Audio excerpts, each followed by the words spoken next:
안녕하십니까? 깊은 밤의 목소리입니다.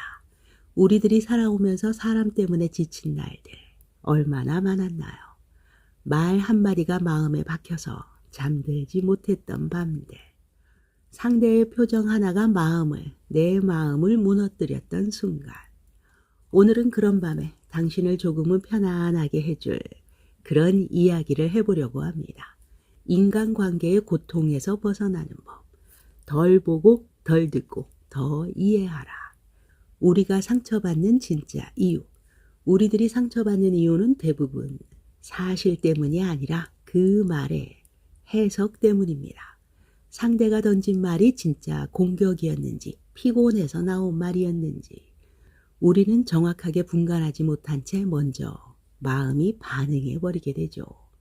마음이라는 것은 작은 물결에도 요동치는 연못과 같습니다. 잔잔한 연못에 작은 돌멩이 하나를 던지면 물결이 사방으로 번지게 되죠. 우리의 마음도 똑같습니다. 사소한 말 한마디, 표정 하나에 물결이 번지게 됩니다. 문제는 여기서 시작되죠. 상대가 던진 돌멩이는 분명 작은데 우리가 그것을 바위로 만들어버리기도 합니다. 그리고 그 바위가 결국 우리를 건드리게 됩니다. 내 마음을 건드리죠. 특히 나이가 들어가면서 가족관계, 피로감이 더욱더 깊어지게 됩니다. 가족들 단톡방에서 내 아이들이 보내는 짧은 답장.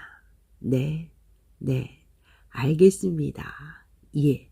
이 두 글자, 세 글자가 어떻게 그렇게 차갑게 느껴질까요?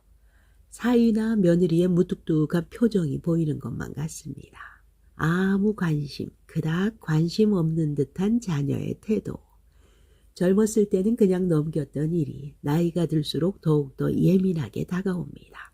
그 이유는 간단하죠. 세월이 흐르며 우리들의 고독감이 커지고 나의 역할이 바뀌고 몸이 예전 같지 않아서 마음이 예전 같지 않아서 감각이 더 예민해지기 때문이죠. 내 주변에서의 연락은 줄어들게 되고 친구 당연히 멀어지게 되고 배우자와의 대화도 줄어들게 됩니다. 그런 상황에서 들려오는 의미 없는 작은 말, 작은 행동들이 때때로 나에게는 큰 상처로 남게 되죠.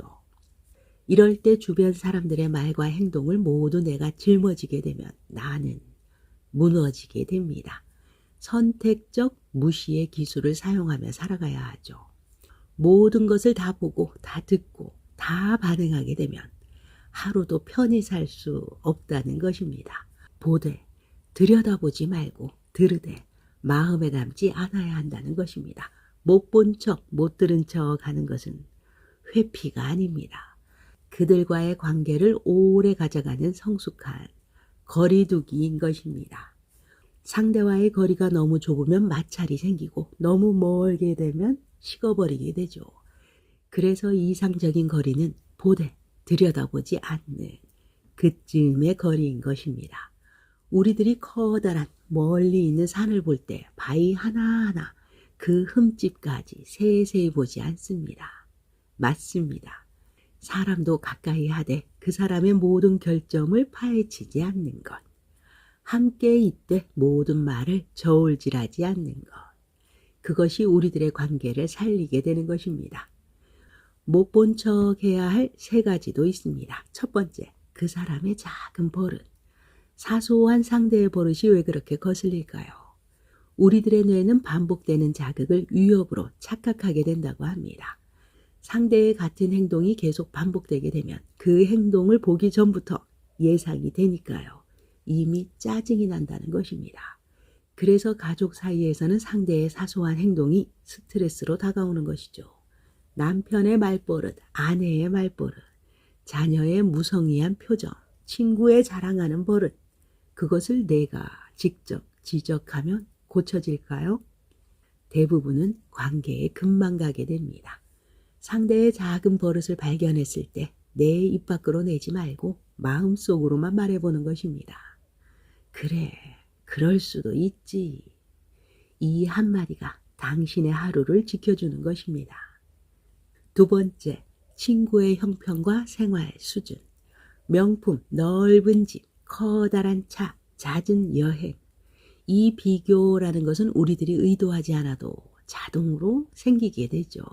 하지만 그 비교가 시작되는 순간 친구와의 관계는 경쟁자로 변하게 되죠. 잣대를 남에게 들이대지 않아야 합니다. 겉으로 보이는 상대방의 형편은 정말 진짜 형편이 아닙니다.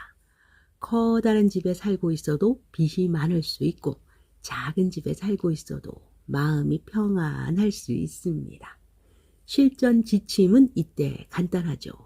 다른 사람, 상대의 소비를 물을 필요가 없습니다. 알게 되어도 비교할 필요가 없습니다.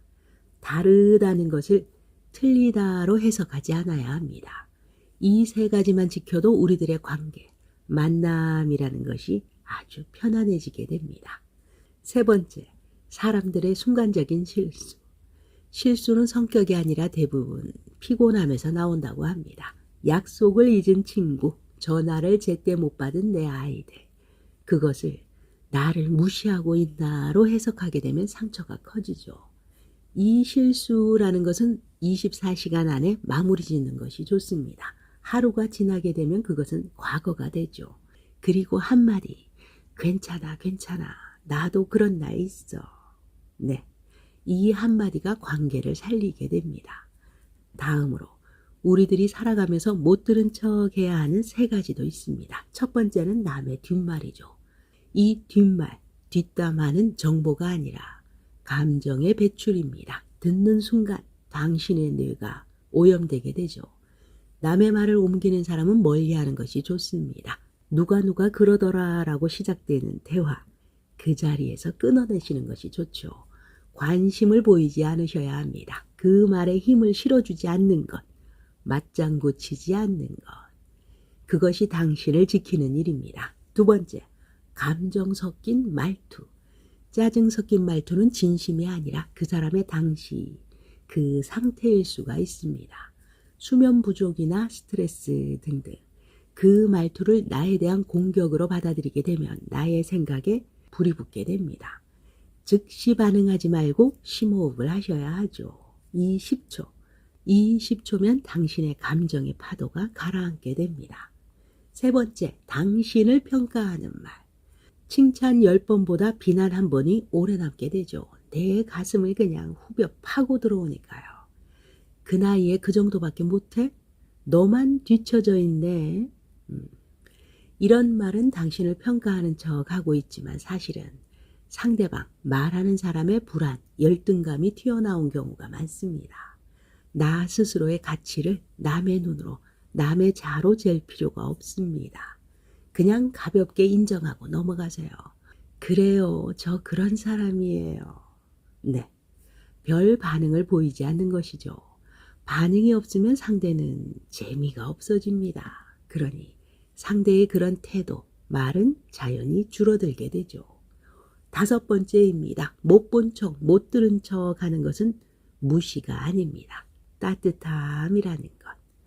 상대를 무시하는 것이나 차가워지는 기술이 아닙니다. 오히려 상대와의 관계를 오래 유지하기 위한 따뜻한 배려의 기술입니다.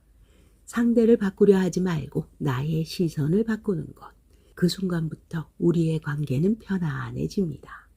마음을 얇게 써보시기 바랍니다. 두껍게 쓰면 쉽게 찢어지고 얇게 쓰면 오래 버틴다는 것입니다. 우리들에게 중요한 일에는 마음을 쓰되 사소한 일에는 마음을 낭비하지 마십시오. 오늘 못 본 척한 것 하나, 오늘 못 들은 척한 것 하나, 그것을 마음속으로 기록해 보시기 바랍니다. 나는 오늘 남편의 말버릇을 못 본 척 했다. 나는 오늘 친구의 자랑을 못 들은 척 했다. 그렇게 기록들이 쌓이게 되면 당신은 사람 때문에 지치는 일이 줄어들게 됩니다. 오늘의 한 문장 남기고 가겠습니다. 덜 보고, 덜 듣고, 더 이해하라. 당신의 마음 조금 가벼워지셨나요? 깊은 밤의 목소리였습니다. 오늘도 감사합니다.